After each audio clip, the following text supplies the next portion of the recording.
हाँ, अगर योना के सिपाहियों ने नए साजो सामान के साथ किसी जलगार का फैसला किया है तो फिर एक दिलचस्प जंग देखने में आएगी। बहरहाल जहाज अभी इतनी दूर था कि देर तक उसके देख लिए जाने का इम्कान नहीं था, इसलिए मैं अपने मकान में वापस आ गया और फिर मैं आराम करने लेट गया। सुबह होने को थी जब मेरी पलकें जुड़ गईं और मैं सोता रहा, आरज़ी नींद जो गहरी ना होती थी।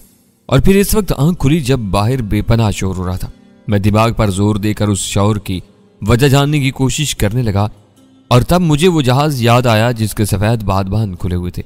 ओह, तो योना के फौजी खुशकी पर चढ़ाए, शायद जंग शुरू हो चुकी है। मेरे जिस्म में अंगड़ाइयां सी टूटने लगी। जरा देखूं तो बाहर का मार्का कैसा है और मैं अपने दोस्त गस्तारों की क्या मदद कर सकता हूँ।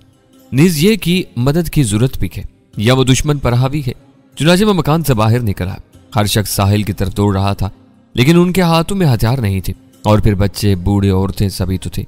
ये क्या माजरा है, मैंने हैर से सोचा और फिर मैं भी साहिल की तरफ चल पड़ा। सूरज खूब चमक रहा था और जहाज के बादबान साफ नजर आ रहे थे। ऊपर एक बहुत बड़ा झंडा लहरा रहा था जिसके दरमियान एक गोल निशान था। उसका रंग स्याह था और दरमियान में एक पीले रंग का धब्बा नजर आ रहा था। साहिल पर खड़े लोग उसे खुशी से देख रहे थे और हाथ हिला रहे थे। वो मुसरत का इजहार कर रहे थे। मैंने एक बूढ़े के कंधे पर हाथ रख दिया और वो मेरी तरफ देखने लगा। ये क्या है, जहाज किसका है? सी सारा, बूढ़े ने जवाब दिया और मैं चौंक पड़ा। ओह, मैंने उसके बारे में तो सोचा ही नहीं था। तो सी सारा वापस से आ ही गया। गोया यहाँ के माहौल में कुछ तब्दीलियां।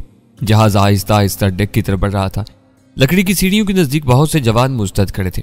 एक तरफ एक अजीम उच्चान चरखी लगी हुई थी जिसके लट्ठे की मोटाई काफी थी और वो खूब लंबा था। 10-12 जवान उस लट्ठे के पास खड़े थे और वहीं डेक पर गुस्टारो भी चंद खास लोगों के साथ मौजूद था।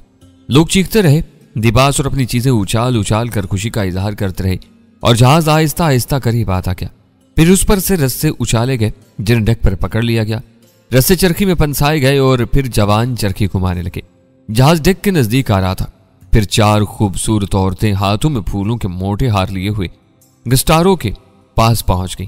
उनके जिस्मों पर खूबसूरत लिबास थे और बालों में फूल लगे हुए थे। मैंने उन्हें दिलचस्पी से देखा था। बहरहाल मैं आम लोगों में खड़ा सी सारा के इस्तकबाल की तकरीब देखता रहा। जहाज पर मेरी निगाह सी सारा को तलाश कर रही थी। जहाज डेक से लग गया। फिर दरमियान में एक दरवाजा खुला और सबसे आगे आने वाला आदमी लकड़ी के प्लेटफॉर्म पर कूद आया। उसने एक लंबा चुगा पहना हुआ था, लेकिन वो गैर मामूली तौर पर लंबा था। बिलाशुबा उसका कद 8 फुट से कम न था। उसके सर के बाल झाड़ियों की तरह उगे हुए थे और उसे मजीद बुलंद करने में उनका भी हाथ था। कल में काफी वजनी थी और थोड़ी तकाई हुई थी। बाकी चेहरा सफाचर था, रंग तांबे की तरह सुर्ख था और आंखों से दरिंदगी का इजहार होता था।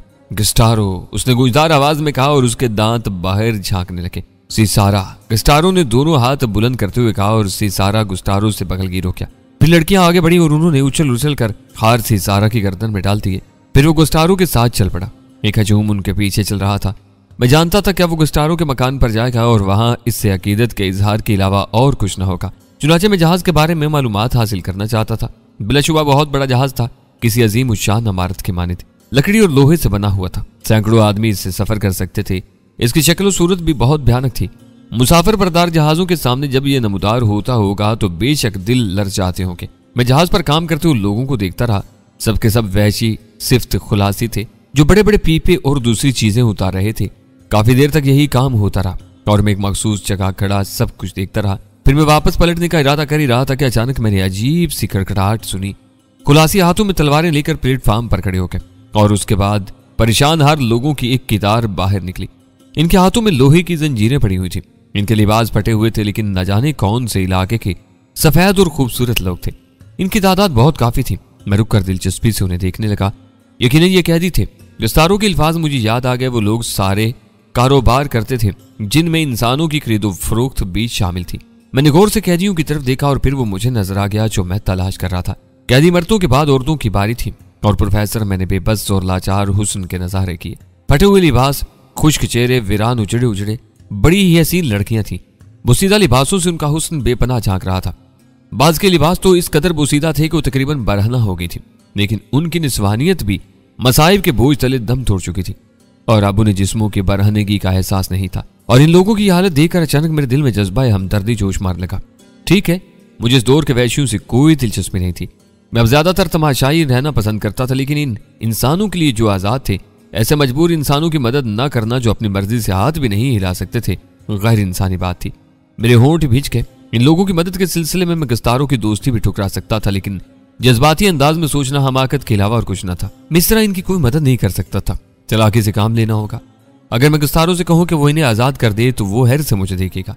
ये बात तो उसके बस में भी नहीं होगी, और फिर जाहिर है वो मेरी दोस्ती के लिए अपना कारोबार हयात कुर्बान नहीं करेगा। नहीं, ये मुश्किल है। अगर मैं इन लोगों के लिए जंग करूं तब भी बेसूद होगा। वो चाहे तो इन्हें कत्ल भी कर सकते। इससे क्या फायदा होगा? बिल्कुल गलत। कोई गहरी चाल ताकि ये मजलूम इंसान महफूज भी रहें।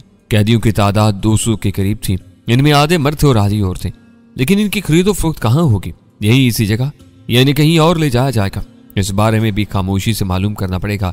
और फिर कैदियों के पीछे चलते हुए मैंने एक बात सोची। यह बहुत अच्छा हुआ कि अभी तक गुस्तारों पर मेरी गैर मामूली शख्सियत का इजहार नहीं हुआ। इस तरह वो मेरे बारे में लाइल्म है, और ये उम्दा बात है। या पहली बार मैंने लकड़ी से बना हुआ वो अजीम उस शान पिंजरा देखा जो इससे कबल नहीं देखा था। जाहिर कैदी आते रहते होंगे और इनके कयाम के लिए इससे उम्दा जगह और कोई ना होगी। पिंजरे पर छत मौजूद थी। बाकी चारों तरफ लकड़ी के मोटे मोटे सतून थे जो सिर्फ इस कदर जगह रखते थे कि बाहर से अंदर के मनाजर नजर आते रहे और कोई कैदी इनके दरमियान से निकल न सके। दरवाजा खुला और कैदियों को अंदर धकेल दिया गया। फिर पिंजरे का दरवाजा बंद हो गया और बहुत से मुसल्ला आदमी इनके गिर्द फैल गए। मैं दूर से ही सब कुछ देखता रहा। फिर मैं गहरी सांस लेकर वापस चल पड़ा। अपनी कायमगाह तक पहुंचते पहुंचते मैंने एक फैसला किया था। मैं चालाकी से यह बात मालूम करूंगा कि कैदी यहीं रखे जाएंगे या इन्हें दोबारा जहाज पर बाहर करके ले जाया जाएगा। अगर उन्हें जहाज पर दोबारा बाहर करके ले जाया जाएगा तो फिर मैं सीसारा का साथी हूं, वरना गुस्तारों की मोहब्बत मुझे कहीं न जाने देगी। और इस मालूमात के लिए मुझे ऐसे शख्स की जरूरत थी जो सब कुछ जानता हो। चुनाचे मेरे तजर्बेकार जहन ने उस बारे में भी सोच लिया और फिर मैं इंतजार करने लगा।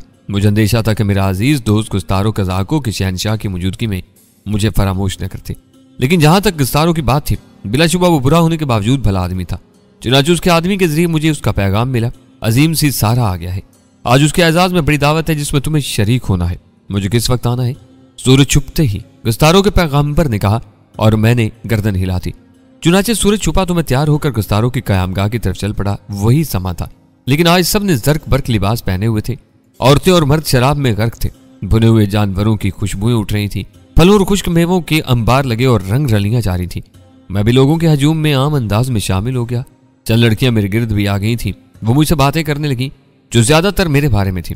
फिर गुस्तारों और सीज सारा बहुत से लोगों के साथ अंदर दाखिल हुए और दूसरे लोगों के साथ मैं भी मुअद्दब हो गया। सिसारा बहुत खुश था और गुस्तारों के कंधे पर हाथ रख के चल रहा था। अच्छे अच्छे कद्दावर उसके सामने बोने लग रहे थे। वो बातें करता और हंसता चला आ रहा था। फिर उसने दोनों हाथ उठाए और भारी आवाज में बोला, तवील अरसे के बाद मैं तुमसे मुलाकात करके खुश हुआ। इस दौरान बहुत कुछ हुआ जिसकी रिपोर्ट गुस्तारों देखा। हम आराम से हैं। योना के फौजियों ने हमारे तकरीबन 200 आदमियों को कत्ल किया। हमने योना के 1000 से जायद आदमी मारे, 6 जहाज लूटे और बहुत सी बस्तियों से गुलाम पकड़े। मैं खुश हूं, तुम भी खुश हो जाओ और बड़ी दावत की रंगरलियां मनाओ। इसके साथ ही एक जबरदस्त शोर उठा। अब सीसारा की इजाजत थी। यकचशम गुस्तारों भी खुल खेला और वो तूफान बेपनाह उठा कि बस बहुत सी लड़कियां सीसारा गुस्तारों पर लद गई और वो दोनों को शहराब से नहला रही थी और वो दोनों बदमस्त थे। मैं जानता था कि ऐसे में मेरी पूछगछ क्या होगी और मेरे ख्याल में यूमदा बात थी। तब मैंने अपने शिकार की तलाश में चारों तरफ निगाह उड़ाई। सब खुल खेल रहे थे। मेरी निगाह ने एक हसीना को ताक लिया। लंबे बालों और दराज कद और सुनहरी आंखों वाली इस हसीना की उम्र 20-22 से ज्यादा न होगी। वो एक बटेरा हाथों में दबाए उसे उधेड़ रही थी। फिर उसकी निगाहें इधर उधर उठी और मैं जल्दी आगे बढ़ गया। मैंने शराब का एक जार उठाया और सींग के खाली पैमाने में शराब उंडेल थी। हसीना ने मेरी तरफ देखा और फिर अचंभे से उसके हाथ से सींग गिर गया। सुनहरी बदन वाले उसके मुंह से निकला, हसीना आए वक्त है। मैं उसकी गर्दन पर झुकते हुए बोला। यह सब कुछ उसके लिए गैर मुतवक्का था। उसे यह नेमत हाथ आ जाने का गुमान नहीं था। चुनाचे उसने दोनों हाथ बुलंद किए और मेरी गर्दन से लिपट के फिर उसने कहा, आशोले मेरी जान, तू दुनिया का सबसे हसीन मर्द है। तेरे लम्स ने मेरे बदन में चिंगारियां भर दी हैं। मैं इस लम्स को दोबारा हासिल करने के लिए जान दे सकती हूँ। तो इस महफिल की सबसे खूबसूरत औरत है। मुझे हैरत है कि सीसारा की निगाह तुझ पर क्यों न पड़ी। मैंने खुद ही बूढ़े देव से निगाह बचाई है। कहाँ वो, कहाँ तू, मगर क्या तू मुझे मिल सकेगा? और क्या चाहिए था प्रोफेसर? वो खुद इजहार उल्फत कर रही थी और किस कदर आसान हो गया था मेरा काम। मैंने उसकी कमर में हाथ डाल लिया और उसे उठा लिया। क्या तुम मेरे लिए ये महफिल छोड़ सकती हो? मैंने पूछा। मैं तो तेरे लिए दुनिया छोड़ सकती हूँ। तो इस महफिल की बात करता है? किसके दिल में तेरी आरजू ना होगी? कौन तेरा कुर्ब हासिल करने के लिए बेचैन ना होगा? मगर जिसकी तकदीर खुल जाए, सब मायूस हैं तेरी तरफ से, लेकिन मुझे इन पर फोकियत हासिल होगी। तब आओ मेरे साथ चलो मेरी कयामगाह पर। मैंने कहा, और वो तो जैसे उधार खाए बैठी थी, फौरन ही बाहर निकल आई। खाने पीने से वो भी सैर हो गई थी। शराब उसने इतनी पी ली थी कि उसकी आंखों से छलक रही थी। उसके गुदाज होंठ मुस्कुरा रहे थे और मेरे बदन से चिपकी चिपकी वो मेरे साथ बाहर निकल आई और उसे लिए हुए अपनी कयामगाह पर मैं आ गया। उसके अंग अंग से मुसर्रत फूट रही थी और मैंने उसे मायूस नहीं किया। थोड़ी देर के बाद वो बेखुद पड़ी थी, उसकी तमाम हसरतें निकल गई थी। मैंने उसके दिल पर हाथ फेरते हुए कहा, क्या नाम है तुम्हारा? गोशा। उसने आंखें बंद किए जवाब दिया, तुम बहुत खूबसूरत हो गोशा। तुम अपने बारे में क्या कहोगे? रोए जमीन पर तुम जैसा दूसरा मर्द न होगा। क्या तुम इस बस्ती में पैदा हुई थी गोशा? हाँ, क्यों? मैं सोच रहा था यहाँ तुम जैसी कोई दूसरी नहीं है। मैंने कहा, और वो दीवानी होगी। फरते मोहब्बत से वो मुझसे लिपट की, मैं तुम्हें बता चुका हूँ प्रोफेसर कि मैं हर दौर की औरतों का पसंदीदा मर्द रहा हूँ। बिलाशुबा मुझसे अफजल लोग पैदा हुए होंगे, लेकिन मुझसे कहाँ। और जब मैं किसी औरत की तारीफ करूं तो उसकी खुशियों की इंतहा कहाँ। यही कैफियत गोशा की हुई थी। फिर उसने मेरे चेहरे को दोनों हाथों में लेते हुए कहा, तुम यहाँ से कहीं जाओगे तो नहीं आशौले। अगर तुम यहाँ से जाओगे तो मुझे साथ लेते जाना, ना ले जा सको तो हलाक कर देना। तुम्हारे बगैर जिंदगी का तसव्वुर अब मुमकिन नहीं है। मैं तो गुस्तारों का कह दी हूँ गोशा, मैं नहीं जानता सीसारा मेरे साथ क्या सलूक करेगा। वैसे गुस्तारो मेरे ऊपर बहुत मेहरबान है, मुमकिन है वो मुझे यहीं रोक ले। वैसे सीसारा किस किस्म का आदमी है? जैसा उसे होना चाहिए। वो भला का संग दिल और जालिम शख्स है, लेकिन जिस पर मेहरबान हो जाए उसे ऐश करवा देता है। कैदियों के साथ उसका क्या सलूक होता है? बेहद सख्त। वो इन्हें इंसान नहीं समझता, गोशा ने जवाब दिया। ओह, क्या उन्हें यहाँ लाकर हलाक कर दिया जाता है? नहीं, वो इन्हें मंडी ले जाएगा, वहां इन्हें फरोख्त किया जाएगा। यहाँ नहीं, नहीं, यहाँ इन्हें खरीदने कौन आएगा? लेकिन इनके लिए यहाँ पिंजरा मौजूद है, मुमकिन है वो इन्हें यहाँ छोड़ जाए। आज तक ऐसा नहीं हुआ। इन्हें वक्ती तौर पर उतार दिया जाता है। जब जहाज रवाना होगा तो इन्हें फिर जहाज के निचले हिस्से में पहुंचा दिया जाएगा। इस दौरान जहाज साफ भी कर दिया जाएगा। मैंने गहरी सांस ली। मेरा काम बन गया था। जो कुछ मालूम करना चाहता था वो मालूम हो चुका था और अब मुझे अपना लाहे अमल मुरत्तिब करने में दिक्कत नहीं होगी। चुनाचे मैंने फैसला कर लिया कि मैं सीसारा को मुतासर करने की कोशिश करूंगा। दूसरे दिन सुबह होते ही गोशा वापस चलेगी और मैं अपनी तैयारियों में मशगूल हो गया। मेरा ख्याल था कि मुमकिन है गुस्तारो मुझे बुलाए, इसलिए 11 बजे तक मैं इंतजार करता रहा और फिर अपनी क़यामगाह से बाहर निकल आया, जहां जहाज लंगर अंदाज था। दूर से मैंने देखा कि गुस्तारो और सीसारा भी जहाज पर मौजूद थे। जहाज पर काम हो रहा था। लंबे और ऊंचे मस्तूल उखाड़ कर दोबारा सही किए जा रहे थे। मैं भी डेक से गुजरकर जहाज पर पहुंच गया। अभी तक गुस्तारो और सीसारा ने मुझे नहीं देखा था। वो एक सबसे बड़े मस्तूल की तरफ देख रहे थे जो बहुत वजनी था। उसे गिराकर दुरुस्त किया गया था और अब तकरीबन 20-25 आदमी उसे सीधा करने में मसरूफ थे। वो मस्तूल के ऊपर सिरे पर रस्सियां बांध रहे थे ताकि उसके निचले सिरे को खाने में रखकर दूसरी तरफ से रस्सियां खींचें और उसे सीधा करें। यह बड़ा मुश्किल काम था और गुस्तारो वगैरह इसकी निगरानी कर रहे थे। मैं ऊपर चबूतरे से उतरकर नीचे मजदूरों के करीब पहुंच गया जो पसीना पसीना हो रहे थे। वजनी और तकरीबन 100 फुट बुलंद मस्तूल को संभाले रखने में उन्हें बड़ी दिक्कत हो रही थी और उनके नजदीक ये घंटों का काम था, क्योंकि अभी तो रेत पर उतरकर इन्हें मस्तूल सीधा करना था। मुझे देखकर खुलासी और मजदूर चौंक पड़े। मेरा रंग और हुलिया उनके लिए भी अजनबी था और मुझे यकीन था कि अब गुस्तारो और सीसारा की निगाह भी मेरी तरफ होगी, लेकिन मैं खुद उनकी तरफ मुतवज्जा न हुआ और मैंने खुलासी के कंधे पर हाथ रख दिया। क्या तुम इसे उठाकर इस खाने में दाखिल करना चाहते हो? मैंने पूछा। हाँ, मगर तुम कौन हो? हमने पहले तुम्हें नहीं देखा। मैं भी तुम में से एक हूँ। अगर तुम कहो तो मैं इस मस्तूल को उठाकर इस खाने में रख दूं। वो कैसे? मजदूर ने हैरत से पूछा। तुम अपने आदमियों से कहो कि वो इसके करीब से हट जाए, बनी हुई रस्सियां छोड़ दें। मैंने कहा। मजदूर हंस पड़ा। तुम अकेले इसे उठा लोगे? हाँ, तुम देखोगे, मैं ये काम कर लूंगा। मैंने मुस्कुराते हुए कहा और खुलासी ने हाथ उठाकर अपने साथियों को मुतवज्जा किया। इसकी सुनो, यह आसमान का बाशिंदा क्या कहता है। हट जाओ, तमाशा देखो। ये उसे उठाकर खड़ा कर देगा। खुलासी चौंक कर रुक गए। वो तो मस्खराना निगाहों से मुझे देख रहे थे, लेकिन मेरे लिए कोई नई बात नहीं थी। लोगों ने मेरे दावों पर मेरा इसी तरह मजाक उड़ाया था और फिर मुंह की खाई। वजनी मस्तूल को सीधा कर देना मेरे लिए कोई मुश्किल काम नहीं था। चुनाचे खुलासी अपना अपना काम छोड़कर मुझे देखने लगे। मैं झुका और मैंने मस्तूल का निचला हिस्सा दोनों हाथों की गिरफ्त में ले लिया और फिर मैंने उस वजनी सतून को निचली तरफ से झुकाया और उसके ऊपरी वजनी सिरे को ऊपर उठाने लगा। देखने वालों ने देखा कि ऊपरी सिरा सीधा उठता चला गया। इसमें एक लम्हे का सकता भी नहीं था। खुलासियों के मुंह से अजीब सी आवाजें निकल गई थी, यहां तक कि मस्तूल सीधा हो गया और मैं उसे हाथों में संभाले नीचे से उठ गया और फिर मैंने उसे उसके खांचे में फिट कर दिया और खुलासी हैरत से चीख पड़े। घंटों का काम मिनटों में हो गया था। खुलासी मेरे गिर्द जमा हो गए। वो मुंह से कुछ न बोल रहे थे, लेकिन हैरानी से मेरी शक्ल देख रहे थे। आशोले, आशोले, दूर से गुस्तारों की आवाज आई और मैंने उस अंदाज में चौंक कर उसकी तरफ देखा जैसे पहले से उसकी मौजूदगी का एहसास न हो। और फिर मैंने मुस्कुराते हुए हाथ हिलाया और उन दोनों की तरफ बढ़ गया। सीसारा की गहरी आंखें मुझे घूर रही थी। मैं उन दोनों के सामने पहुंचकर झुका और सीधा हो गया। तुम यहाँ कैसे आ गए आशोले? गुस्तारों ने पूछा। बस सरदार तनहा था, जहाज की रौनक देखने चला आया। मैंने मुस्कुराते हुए कहा, रात को तुम जश्न में शरीक थे? मौजूद था सरदार। अजीम सीसारा को करीब से देखने का शौक मुझे वहां ले गया था। मैंने शेरों के शेर को देखा और बेहद मुतासिर हुआ, लेकिन मेरी जरूरत नहीं हुई कि मैं सीसारा का कुर्ब हासिल कर सकूं। और मैंने देखा प्रोफेसर के संग दिल और चालाक कजाक के चेहरे के तासरात बदल गए। अगर वो मेरे बारे में गलत भी सोच रहा होगा तो मेरे अल्फाज ने उसकी सोच उसके ज़हन से उड़ा थी। तुम बहुत ताकतवर हो जवान, हमें तुम्हारी हैरत अंगेज ताकत देखकर ताज्जुब हुआ है। अजीम सीसारा का अदना खादिम हूं।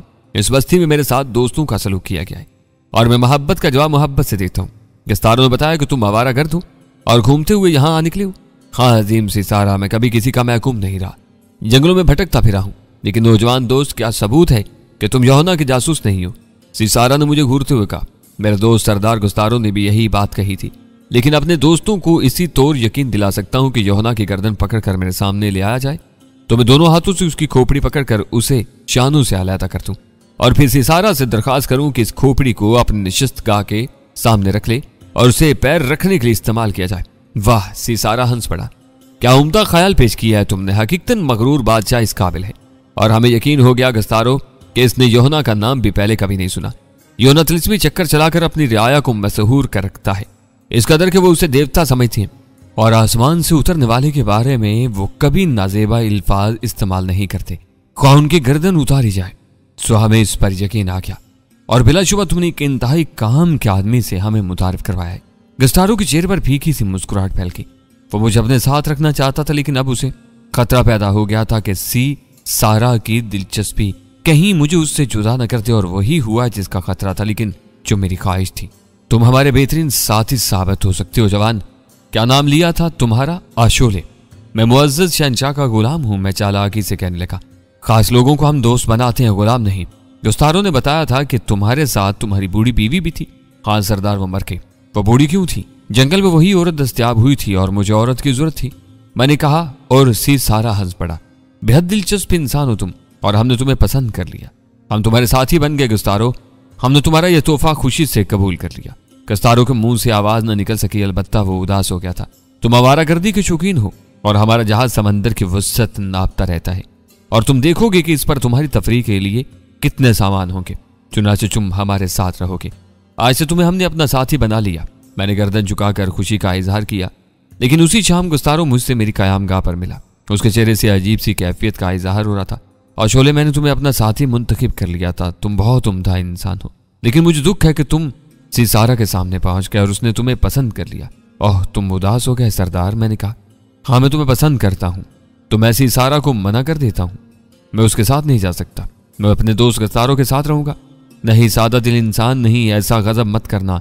सीसारा तुम्हें कत्ल करा देगा और वो अपनी पसंदीदा चीज अपने पास रखना पसंद करता है, या फिर इन्हें जाया कर देता है। मजबूरी है, अब कुछ नहीं हो सकता। बहरहाल सीसारा ने तुम्हें पसंद कर लिया। जहाज पर तुम्हें कोई तकलीफ नहीं होगी। जैसा हुक्म सरदार गुस्तारो, मैंने निशाने हिलाकर जवाब दिया। वैसे तुम हैरत अंगेज ताकत के मालिक हो। इससे कबल तुमने इसका इजहार नहीं किया। इस वक्त भी नहीं जब वो तुम्हारी बीवी पर हमला आवर हुए थे। उसने मेरे कासा के साथ अच्छा सलूक नहीं किया था, उसे उसकी हमाकत की सजा मिली। खैर, सीसारा कल रवाना हो रहा है। मुमकिन है मेरी अब तुमसे तफसीली मुलाकात न हो। यकचशम दोस्त ने मेरे गाल को बोसा दिया और रुखसत हो गया। और प्रोफेसर दूसरे रोज सुबह ही सीसारा ने मुझे तलब कर लिया और मैं उसके हजूर पहुंच गया। आओ आशोले, आओ, हम सफर के लिए तैयार हैं। तुम देखोगे ये तुम्हारी जिंदगी का बेहतरीन सफर होगा। क्या तुम जंगो जदल से घबराते हो? दोस्तों के लिए दुश्मनों से लड़ना जिंदगी का मकसद समझता हूँ। खूब खूब बड़े काम के आदमी हो। बहुत से काम लिए जा सकते हैं तुमसे, मसलन सरकश गुलामों की सरकोबी। ओह, मैं तुम्हें गुलामों का निगरान मुकर्रर करता हूँ। क्या ये काम तुम्हारे लिए दिलचस्प होगा? क्या मुझे सरकशों की हड्डियां तोड़ने की इजाजत भी होगी सीसारा? बिल्कुल, लेकिन नौजवान और मजबूत जवानों को दरगुजर करना, क्योंकि हमें उनकी अच्छी खासी कीमत वसूल होगी। हाँ, बूढ़े, बीमार और नाकारा लोगों से तुम अपना शौक पूरा कर सकते हो। मैं खुशी से तैयार हूं, मैंने जवाब दिया। तब तुम अपना काम शुरू कर दो। गैशे, उसने एक स्याफाम को आवाज दी जो चमड़े के लिबास में था और बेहद खूनख्वार नजर आ रहा था। स्याफाम करीब आ गया। अपना निशान इसे दे दो, ये गुलामों का इंचार्ज है। तुम इसकी मातहती में काम करोगे और इसके हर हुक्म की तामील करोगे। स्याफाम ने गर्दन झुका ली, लेकिन वो कीना तोज निगाहों से मुझे देख रहा था। गालिबन मुझसे कबल वो गुलामों का निगरान था। बहरहाल उसने पीतल का एक निशान मेरे सीने पर आवेदन कर दिया। मैंने उसे करीब से देखा। गोश्त और हड्डियों का पहाड़ था। उसके सीने पर सख्त गोश्त की तहें काफी मोटी थी और कलाई की हड्डी बेहद जोड़ी थी। निशान लगाकर उसने दांत निकाल दिए और उसके मुंह से भेड़िए की सी गुर्राहट नुमा हंसी निकल गई। जहाज पर इसे नया लिबास तो हर तरह का ख्याल रखा जाए। मेहरबान सी सारा ने कहा और गैशे ने गर्दन झुका दी। आओ जवान, तुम्हारा नाम क्या है? उसने मेरे कंधे पर हाथ रखते हुए कहा। आशाओले, मैंने जवाब दिया। मैं गैशे हूं और इस बात का ख्याल रखना कि मैंने किसी की मातहती कबूल नहीं की है। अलबत्ता मेरी दोस्ती हिफाजत की जमानत है, तो मैं सी सारा से बात कर लूंगा कि तुम्हें मेरी मातहती कबूल नहीं है। मैंने रुक कर पूछा। यह बात नहीं है, उसने दांत पीस कर मुझे आगे धकेलते हुए कहा। फिर क्या बात है? मैंने हर से कहा और उसके साथ चल पड़ा। मैंने जाती तौर पर तुम्हें यह बात बताई कि तो क्या जहाज पर सिर्फ सी सारा का हुक्म नहीं चलता? तुम या तो बहुत सीधे आदमी हो या जरूरत से ज्यादा चालाक बनने की कोशिश कर रहे हो। बहरहाल मैं तुमसे फिर गुफ्तगू करूंगा और मैं तुम्हें नया लिबास दे दूं। वो बोला और मैं उसके साथ जहाज पर पहुंच गया। उसने एक कैबिन से चमड़े के बहुत से उम्दा लिबास निकाले। एक बहुत खूबसूरत लिबास मुझे पसंद आया। ये चमड़े की बाजुओं से खुली और नीची जैकेट थी और चमड़े का ही ज़ेरी लिबास था। इसके साथ ही मोटे चमड़े के पिंडलियों तक के जूते। मैंने इससे कबल ऐसा कभी लिबास नहीं पहना था, लेकिन यह लिबास पहनकर मैं खुद को अजनबी अजनबी महसूस करने लगा। थोड़ी देर के बाद मैं लिबास पहनकर फारिग हो गया। कैदियों के रहने की जगह कहाँ है? मैंने पूछा। आओ मेरे साथ, गैशे ने कहा और हम जहाज की तह में जाने वाली सीढ़ियां तय करने लगे और थोड़ी देर के बाद लकड़ी के बहुत बड़े खाल में पहुंच गए जहां सख्त बदबू फैली हुई थी। ये कैदियों का हाल है और वो तुम्हारा दफ्तर। रात को तुम दफ्तर में नहीं रहोगे, दिन को भी सलाखें बंद रखोगे, लेकिन क्या तुम्हें यहाँ बदबू नहीं महसूस हो रही? मैंने कहा। इससे क्या फर्क पड़ता है, हमें थोड़ी देर यहाँ रहना पड़ता है। और कैदियों को? अजीब इंसान हो, कैदी और कहाँ रहेंगे? मैंने गहरी सांस ली। गैशे, क्या बात है? मेरे लहजे की तब्दीली पर उसने चौंक कर मुझे देखा। सफाई करने वालों को बुलाओ और पूरे हाल को धुलवाओ। यहाँ जरा भी बदबू रही तो मैं तुमसे जवाब तलब करूंगा। मैंने कहा। क्या बकवास है? गैशे धाड़ा। जो कह रहा हूं वो करो, वरना मैं मातहतों को सीधा करना भी जानता हूं। मैंने करख्त लहजे में कहा और गैशी की आंखों में खून उतरा। वो मुझे बेबसी से घूरता रहा। जितने लम्हात तुमने जाया किए, इसके तुम जिम्मेदार हो गए। फौरन ये काम शुरू करवा दो। बदबू बाकी रही तो इसके लिए तुम सी सारा के सामने जवाब दोगे। ठीक है, उसने झटकेदार आवाज में कहा और बाहर निकल गया।